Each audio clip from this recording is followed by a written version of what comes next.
I'd like to welcome everybody back.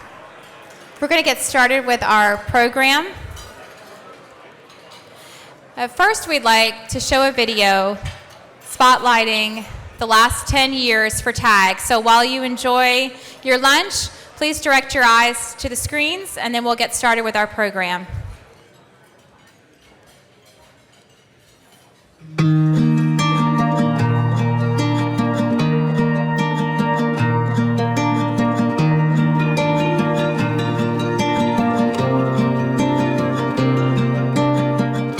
Was created, and it was really an idea on a napkin. It was several leaders that came together and said that this was a need that the Houston region had, where a lot of industry voices could come together and really advocate. After TAG was created, it was really our responsibility to sit down and figure out what our main mission was, and so the three legs of the stool for TAG are to educate, to communicate, and to advocate. We need to be the leader for mobility, for transportation infrastructure that keeps our city moving and running and prosperous, continues to attract talented people to our city. TAG gives us a road and a rail and a path to the future of better mobility for our region.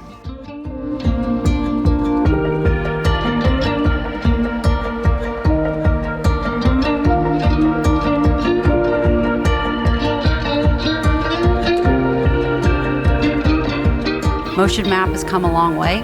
I don't think we're quite there, which is a good thing. Again, they're good challenges to have. So I would encourage all of you to be a part of that conversation, and you need to be talking to the folks on the state level. But when you have more people coming into the area, into the region, we not only have to come up with a regional plan, but we have to come up with a plan that will work for the inner core of the city of Houston. Major cities across the country are looking more like ghost towns. Thank you to TAG for keeping us connected, continuing to keep us connected even in these unprecedented times, and keeping us updated. Without you, it would be impossible to provide the necessities not only for my family, but thousands of others.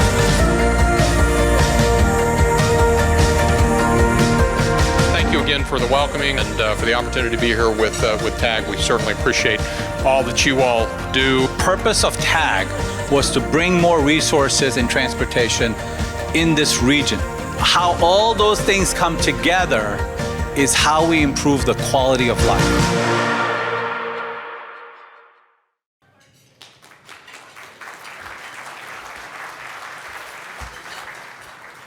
Thank you. So at this time, I would like to bring one of our co-founders to the stage, Mr. Jack Drake.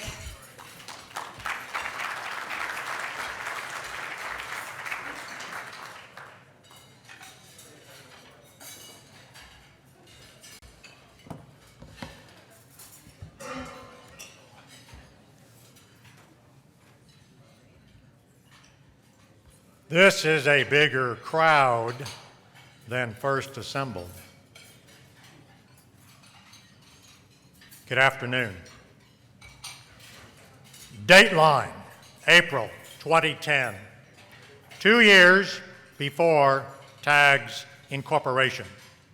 Here's my email update to the first hardy souls who were interested in upping our game for regional mobility funding.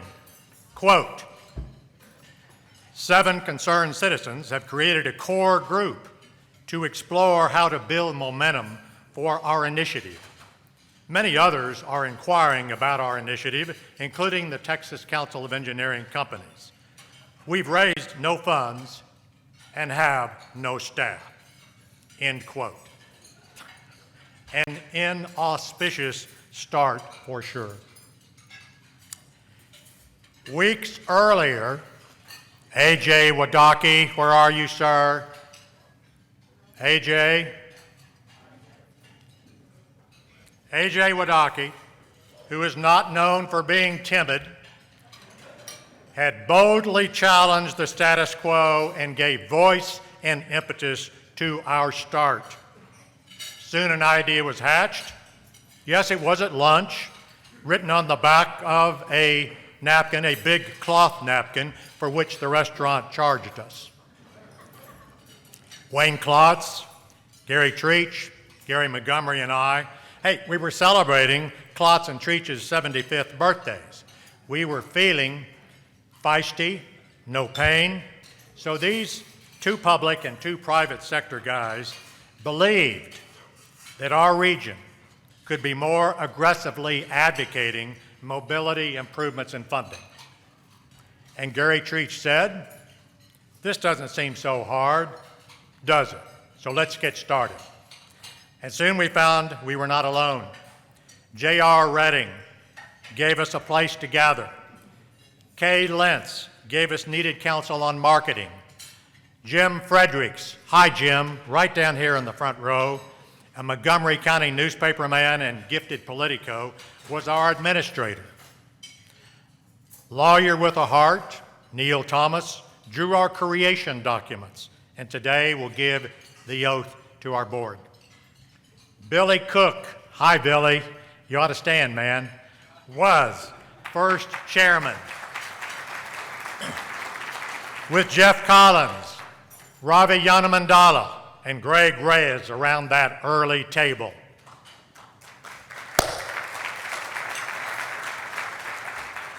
And then came Andrea French. Transportation in her DNA, talented, tenacious, savvy political skills and intuition, a juggler. Andrea became our exec, put muscle on our bones, and gave us an organization with gusto, leading us to be the recognized voice for mobility advocacy in this region, our region, all while birthing and raising two super kids, Jackson and Sutton Jane. Totally cool. Thank you, Andrea.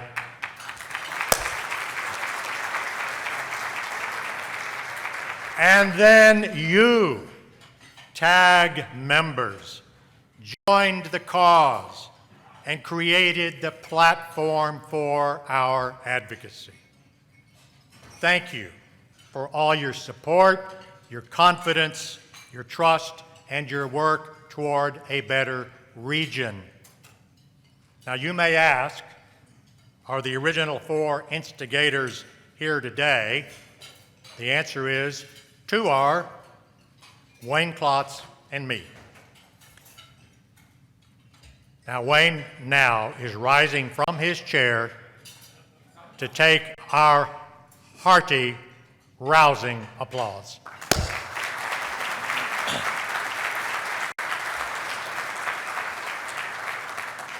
Gary Treach is with his grandkids in Fort Worth,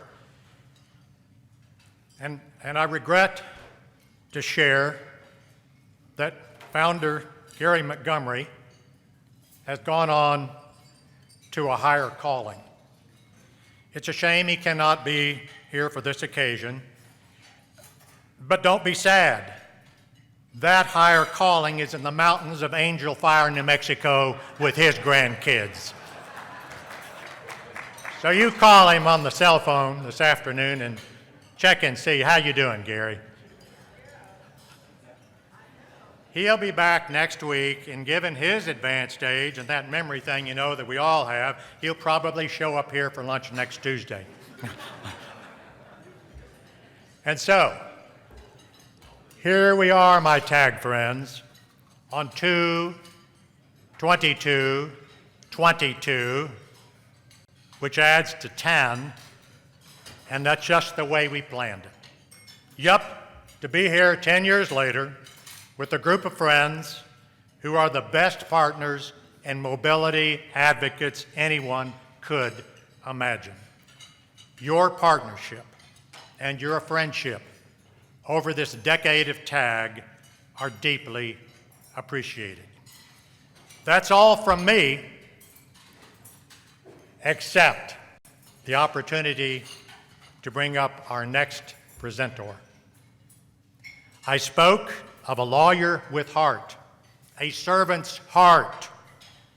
Neil Thomas, now of counsel, after a distinguished career in public law and finance with Norton Rose Fulbright, and with a love for fly fishing, Neil will come forward and preside over the election of the board and the administration of the oath of office.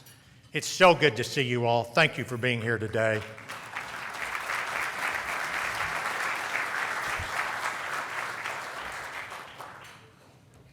Mr. Thomas.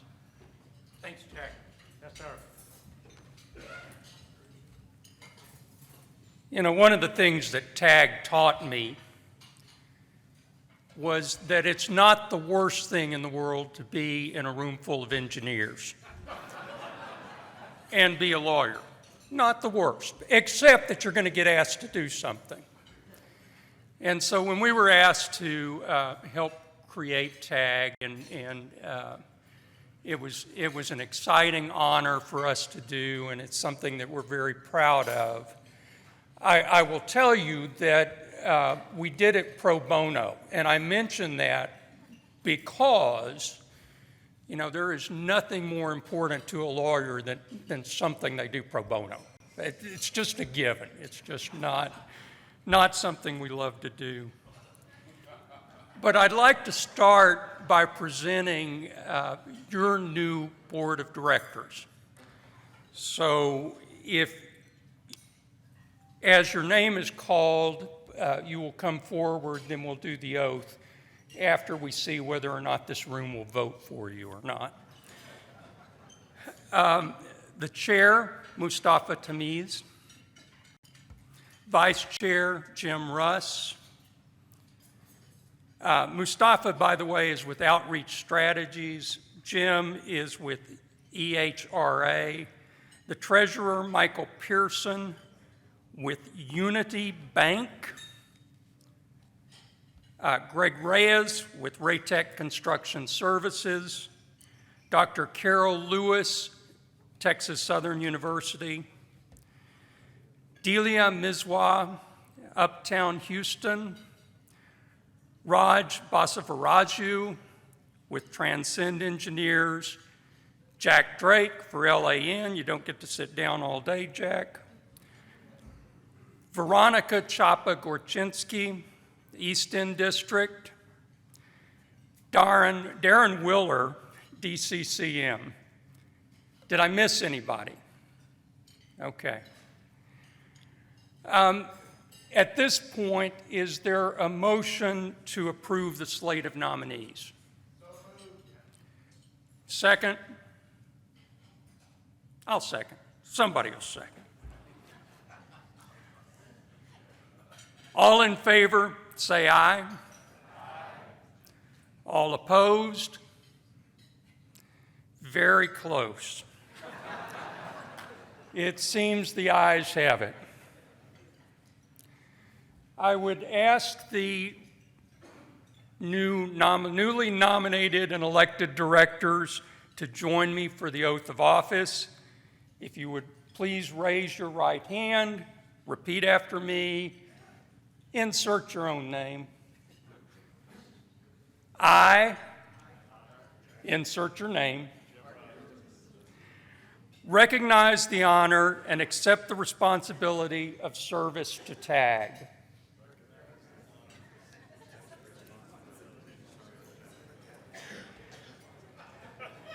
That was weak. And will, to the best of my ability, advocate for significant improvements in mobility for the Houston region. Additionally, I commit to do all that's asked of me by the chairman. Congratulations. You can be seated, except for the chair.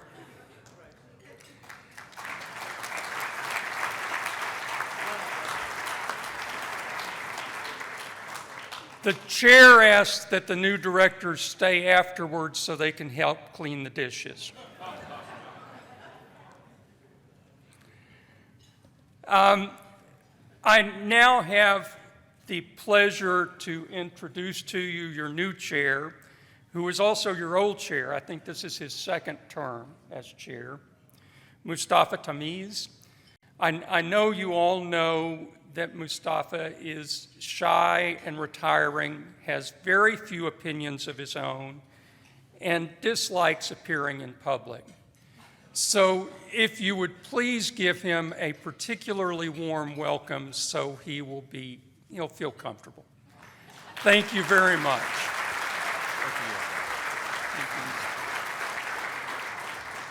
We had an outreach from Vladimir Putin. He wants Neil to administer all elections going forward.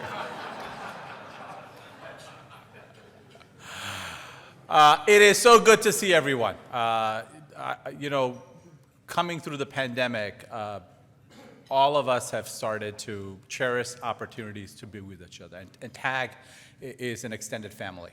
And that word is used often, and it's just a throwaway line. But you will see at our events that people connect with each other. They're happy to see each other. So there's a transportation community that exists not just of engineers and construction companies and others that are part of this region, but really of the larger community as a whole. When people come together here, we make good things happen. And I want to thank each and every one for that. Applause to that. So with that, I want to briefly introduce somebody who does not need introduction in this room, a long-term friend of TAG, our comptroller. I'm going to ask him to come speak to us today, to give us where the state is headed. But before I do, I sit on the other side of the aisle, and I will tell you he is a strong conservative who has respect from across the state, regardless of party, regardless of industry. He is not just the chief financial officer of the 9th largest economy in the world, but he's the head check writer. So there's a lot of check writing that happens, right? He is the treasurer. He's the chief procurement officer. It is an incredibly important job for this state. And it is an honor to say it resides with somebody who has such high regard and esteem, because based on what he projects, based on how he sees the economy going forward, we put a 2-year biennial budget. Just think about that, right? You don't have to just forecast, but you're forecasting for 2 years in an environment in which everything is a flux. He is a dear friend to this organization. He is a dear friend to a lot of us in the room. Please help welcome Glenn Hagar.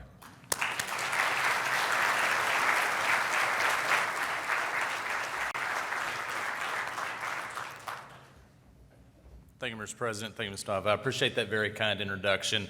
Yeah, when you talk about trying to forecast the revenues for the 9th largest economy in a pandemic, wow, what a couple of years that we have all been through. I will tell you, in hearing that portion, in a state agency, when I have a full FTE count, 3,000 employees at the controller's office, and my constitutional responsibilities that you mentioned were making sure the books are balanced, all the checks are written where they're supposed to go, just to make a point of the size and scope of your state treasury. If I sat at my desk and the only thing that I did for 40 hours a week, I work more than 40 hours, but just to make a point, if all I did was work for the 40 hours a week, 52 weeks out of the year, didn't take off any holidays, don't take off Good Friday, Christmas, Thanksgiving, nothing, just sit there, all I did was sign checks.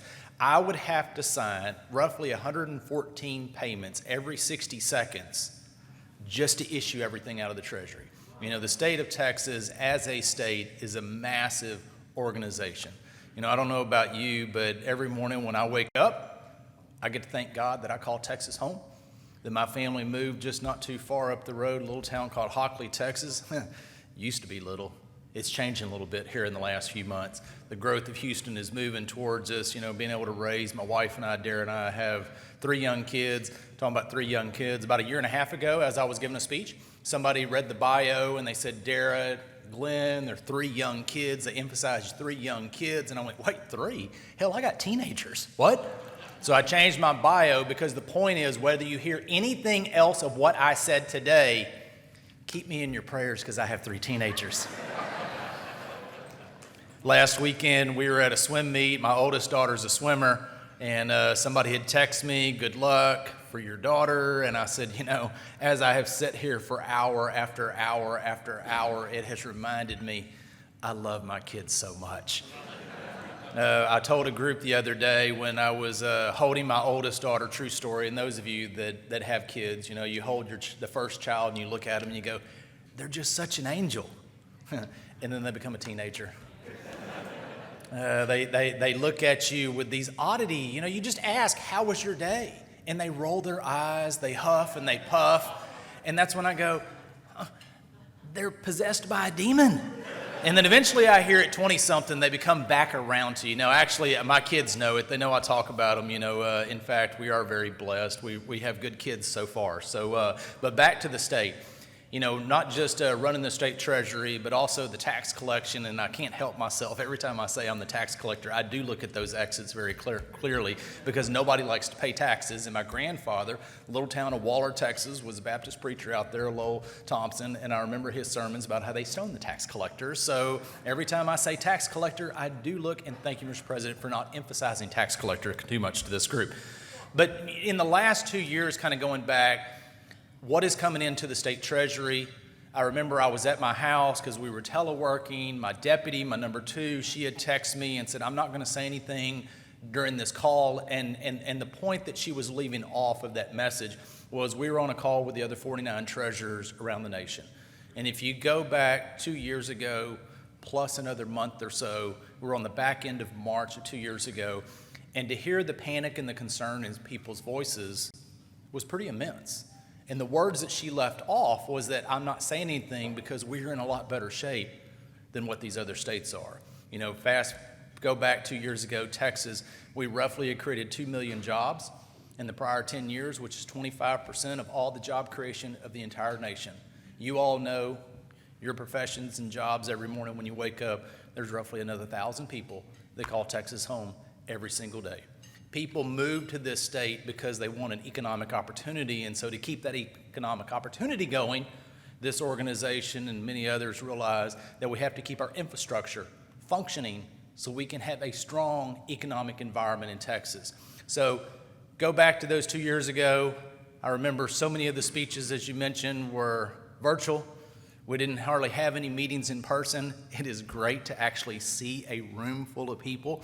I agree. Every time I walk into a room full of people, I almost just kind of want to touch somebody. So I just kind of shake your hand or touch you on the shoulder. It's just nice to see people, which reminds me when I had the first virtual speech.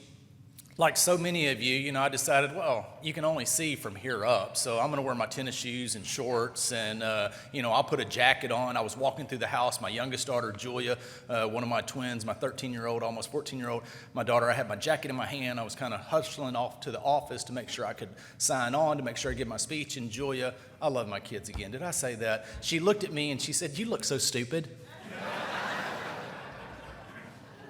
It became kind of an ongoing joke with my kids at that point because then they realized, oh, well, Dad's going to give a speech. And I realized 2 years ago that the guy that pays the bills, monitors the state economy, gives a few speeches, but when nobody knows what's going on, you're a lot more in demand.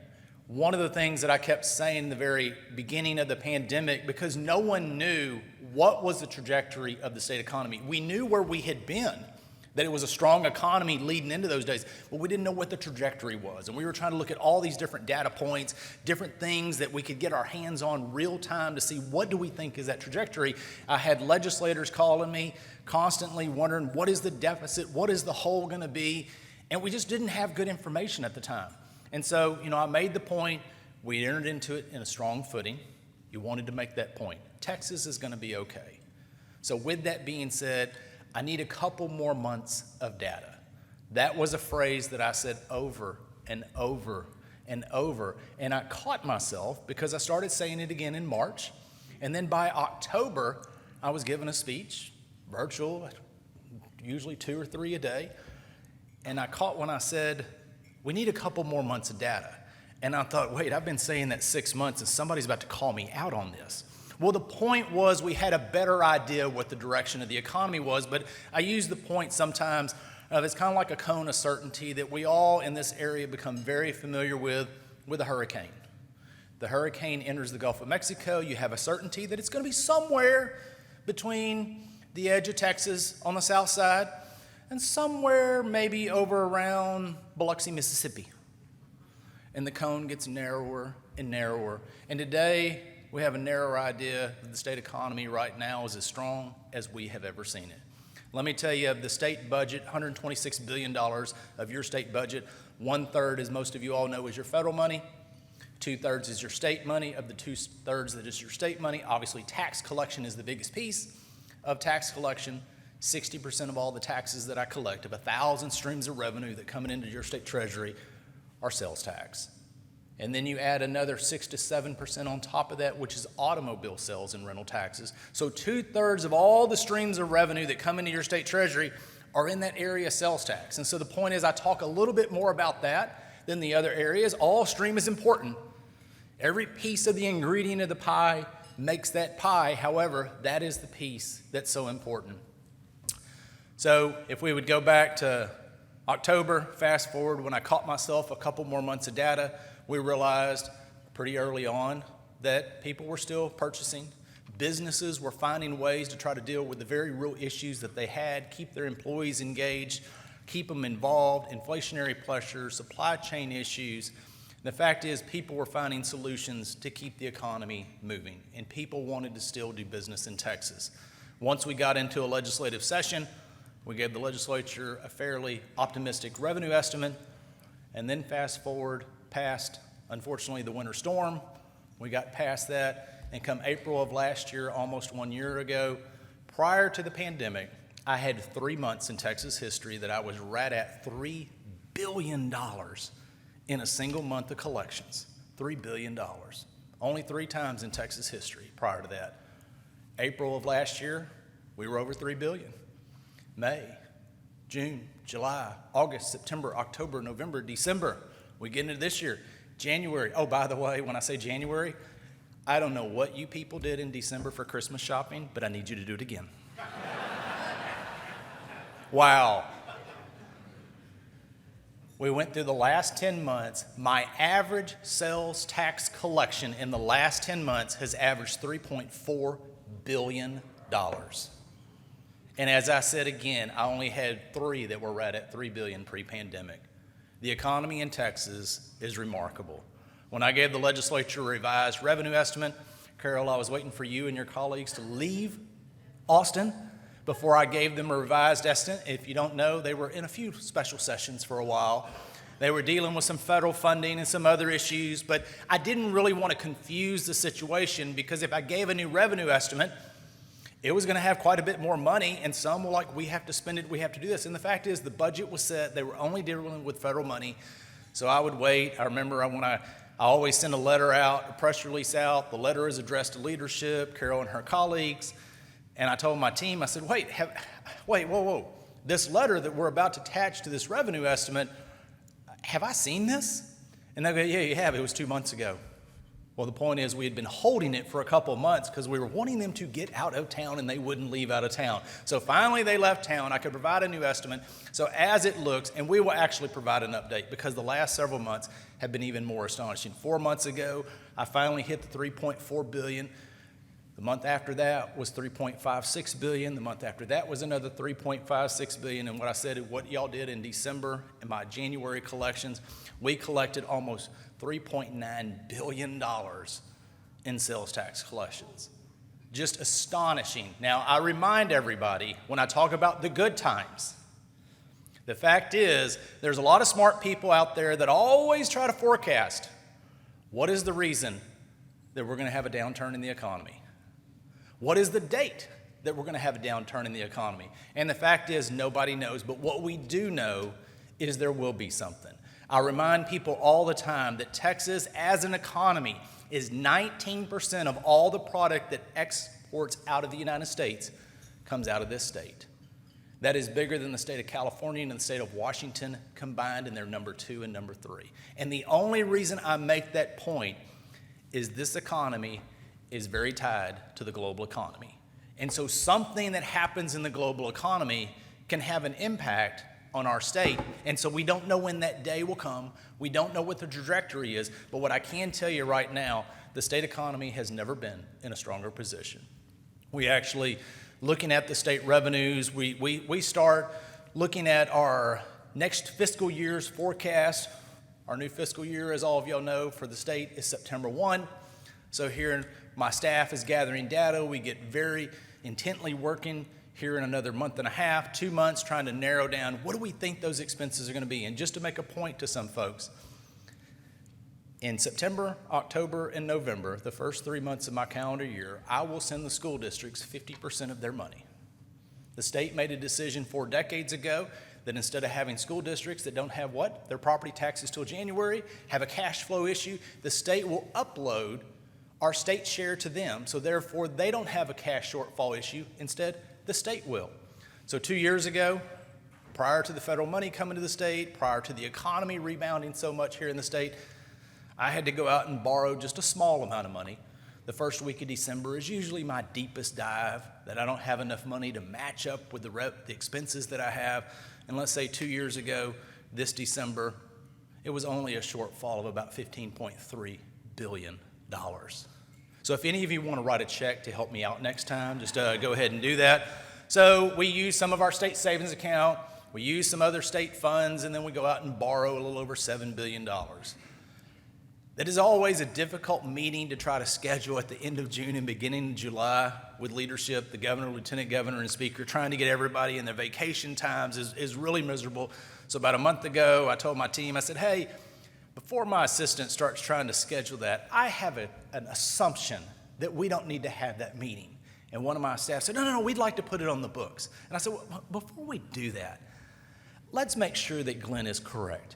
Could you tell me what we think our cash is going to be come the first week of December this year? And again, it's just a back of the envelope guess. We haven't run all the numbers and calculations. $25 billion in the plus. Wow, things have changed in the last 2 years. So when I give a new estimate to Carol and her colleagues this summer, as we do our cash flow forecast, I have no doubt the numbers undoubtedly have changed because the last few months, my point has been better than what we anticipated back even when we gave a revision in October. And at that point, we had said, you will have about $12 billion in your state savings account. As you know, oil and gas severance tax collections come in the Treasury. A few months after we close the books, I transfer money to our state savings account. As you all know, I transfer an equal amount as long as that cup have enough money in it. Then an equal amount goes to fund over to transportation funding into Fund 6. Last year, I transferred $1.4 billion into both accounts. This year, I will probably transfer $2.5 billion into both accounts because commodity prices are higher. In the last 2 weeks, we've seen a few more rigs stand up, positive directions, so probably that will cause a little bit more production than we've anticipated, which is positive to the state treasury. And the general overall fund balance, what we call general revenue, is about $12 billion in the plus as well. So Texas is very strong. Carol and I were talking about it, her and her colleagues. There is a thing called not just Glenn's estimate, but there's a thing called the spending limit. And so therefore the legislature, even if you think, oh, we're going to go get all this money, they kind of have a spending limit issue. And so, you know, Texas, one of the things I want to mention, last legislative session talking about infrastructure, the legislature, think about this. For 20 years that I've been around the legislative process, we have been talking about one issue over and over and over, and that's called internet access across the state, broadband. Every single year it's talked about as rural economic development for the most part. In fact, I have a whole lot of legislators that said broadband, that's about the last mile. In fact, it's not just about the last mile in rural Texas. I don't know if any of you have been in suburban urban areas and you have connectivity, but it's not the best connectivity. There's also importance of speed to be able to do business. And the last 2 years taught us that having internet access is not just about economic development. It's also about what? Educational opportunities. It's also about workforce all across, and it's about telemedicine. So the legislature last session created the Texas Broadband Development Office. Can you imagine? Texas leads on a lot of things, and it wasn't until last session we actually entered in as one of the states that have a development office. And so we were one of 6 states that didn't even have an office. So we say, why is Glenn Hager talking about this? Because guess who has the office? Glenn Hager. So starting next week, we are starting every single week. We're going to map over the Council of Governments to the 12 different regions of the state of Texas, and we're going to start our listening tour starting next week. There's nothing going on next Tuesday, so I figured I'd kick it off on Tuesday. So I actually went and early voted in case I figured I better vote. So I went and early voted today because next Tuesday we don't have the exact location, but we're going to kick it off at 2 o'clock next week at Prairie View University. I used to represent them in the legislature for 12 years, so decided we would start there. The county judge texted me not too long ago, and I thought, okay, we're going to start close to home. I plan to be home for whatever reason on Election Day, and so we're going to kick off the tour. So those of you that have interest in broadband, we are starting that listening tour because it is going to take a whole group of partners to make sure we expand that internet access across the state of Texas. I want to say thank you for all of your friendship over the years. Thank you for what you do here in the state of Texas. I look at some of my old friends right here 20 years ago when I ran for office. I remember my wife and I didn't have any kids. We were able to travel, go out in the district. My wife went out in the district. They were talking about my kids not too long ago, which reminds me, I'll tell you a quick story. The very first time I got sworn into office, Carol, you remember on the House floor, it's always so crowded. The Senate's more spacious. It's a little more spacious in my job, too. You only have one person. But fact is, on the House floor, I had an issue when my wife and I campaigned 20 years ago for state representative. I had a problem. I didn't know what to do. I had 2 chairs. My grandparents needed to be there. My grandmother was ill. I knew she wouldn't make another swearing in, and I really needed my grandmother there. My wife was the reason I got elected. My wife needed to be there. I got 3 people, 2 chairs. What do? My wife and I squeezed into my house seat. I stood up. She was barely sitting on the corner. I like laughter in my house, and I thought a little moment of laughter was great. So I stood up. I took the oath of office, and I leaned over to my wife's right ear, and I said, "You can call me honorable now." Hearing most of men and women laughing here, then my assumption is, men, you join with me. Every once in a while, a man will say something to his wife that's just, I don't know, dumb, stupid, ignorant. Women, you've never heard that from your spouse at all, something stupid. And so let me just say every time, thank you, Mr. President, for not saying the Honorable Glenn Hager when I came up, because ever since that moment of stupidity, I have never reminded my wife again that I have the title honorable whatsoever. So I just end on that in the fact that it's great to see you. If nothing else, remember this, the state economy, because of what you're doing and what you're engaged in. When I gave I was at an event for a state representative here a few months ago, he was introduced me and he has a business. And so he said, Glenn Hager's the CFO that we all want. He's a guy that underpromises and overperforms. And I thought, well, I appreciate that kind of words, but if you really think that I'm in tune and I'm directing the 9th largest economy in the world, a $1.8 trillion economy, while I would love to have that power and that influence, I don't have that magical wand. I turned it around, and I've done this in a few different speeches since. In fact, the people that are making Texas the 9th largest economy in the world. When I got in this job just 8 years ago, Texas was the 12th largest economy in the world. In just the last 8 years, we have moved from the 12th to the 11th to the 10th and now the 9th. And why is that? Because you and many others in this room and out in the state that are putting your time, your effort, and your energy into making Texas a better place.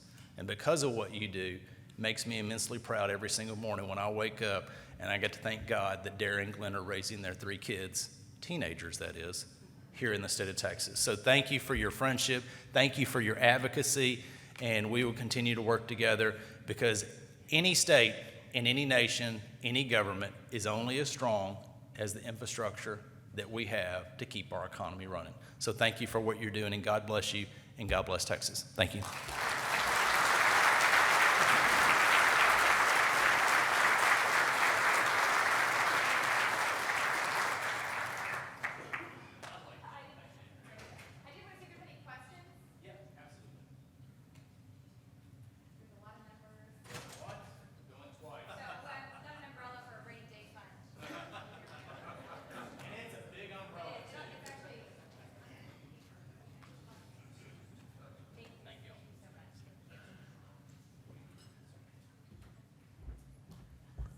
So Anna Marie and Esmeralda are going to come around and collect those cards, and we're going to do the drawing. So please have your cards ready to go as quickly as possible. And I did forget to mention, and my apologies, Councilmember David Robinson is also our new chair of our TPC, Transportation Policy Council for HTAC. Not a small deal, not a small deal. So we appreciate all of your hard work. You've already given a lot of service on that, and so we're so excited that you're chair. So thank you so much. Thank you. And then I know Mustafa has some closing remarks.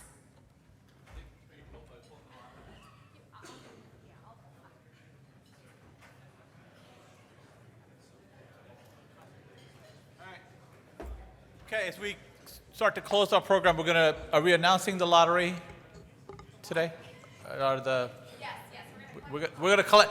We're going around collecting this, and then we're going to hopefully announce the lunch with Commissioner Cagle.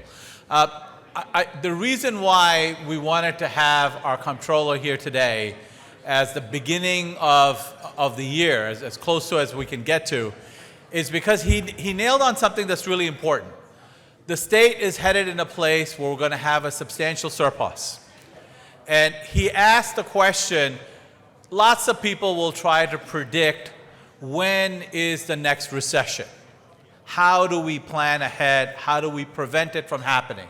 And at TAG, we always make this argument. For every dollar invested in infrastructure, for every dollar invested in transportation, you get anywhere between $3 and $6 in economic activity.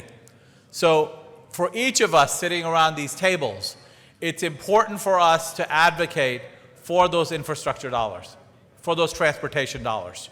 Whether it's flood mitigation, we have a new director there. Whether it's engineering, we have a new head there. Metro, where we have a new chair there. This community drives the economy in this region and across the state. And so we're asking for your help on a continuing basis to help us make that case, to take that case to our public officials, to take it to our agency leaders, to find ways to bring people together to invest more in infrastructure. And I want to thank our comptroller with his wise counsel to our state. Today, if you look at the date, and you can Google this, today is the 22nd day of the second month in the 22nd year in the century. So there is something about 222. And he is here on that date. So if you Google it, as my assistant did when we were trying to look up today, it's a day of, harmony, balance, all of these wonderful words come up.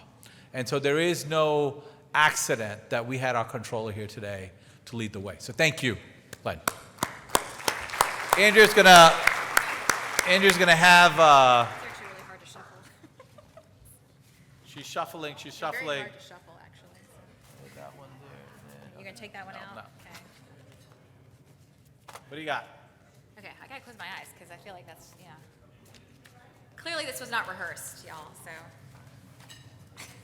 All right, By the way, you see us very sentimental because this is our 10th anniversary year. So you have a number of people those of you that are here for the first time, there's nostalgia in this room today. So thank you for Wayne and Jack starting us up.